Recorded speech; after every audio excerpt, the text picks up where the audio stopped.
Ok, dân mình gì thìខ្លីៗពី network សម្រាប់ពេលយើងរៀនមេរៀន computer network គឺយើងស្គាល់នេះគឺជា router ដើម្បីអាចឲ្យ network ផ្សេងគ្នាវាអាច connect គ្នាបានអាចឆ្លើយឆ្លងគ្នាបានហើយបន្ទាប់មក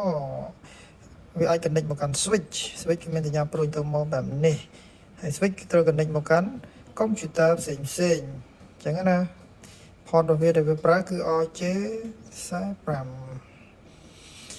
អូខេឧទាហរណ៍ថានេះយើងមាន network មួយទៀតទៅហើយ connect មកកាន់ switch ដែរអូខេ switch អាច connect ទៅកាន់ server អីចឹងទៅនេះសញ្ញា server បែបហ្នឹងអូខេឧទាហរណ៍ថាជា email server ចឹងទៅឬក៏ web server ចឹងទៅនេះជាមិនណាទូទៅគឺ connect គ្នាបែបហ្នឹងហើយ router គឺអាចទៅ internet ចឹងទៅចឹងណា internet ដែលជា internet ហ្នឹងគឺអានេះគឺ public ទេ public ហើយគ្រប់ device នៅលើ network ទាំងអស់គឺ communicate គ្នាតាម IP តែភាគច្រើនយើងនៅតែនិយមប្រើ IPv4 IPv4 ដូចជា 10.0.0.10 អីចឹងទៅចោលអញ្ចឹងណាហើយ IP gateway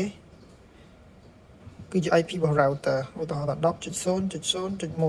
ង IP.1 គឺជា IP របស់ router នៅ interface មួយនេះ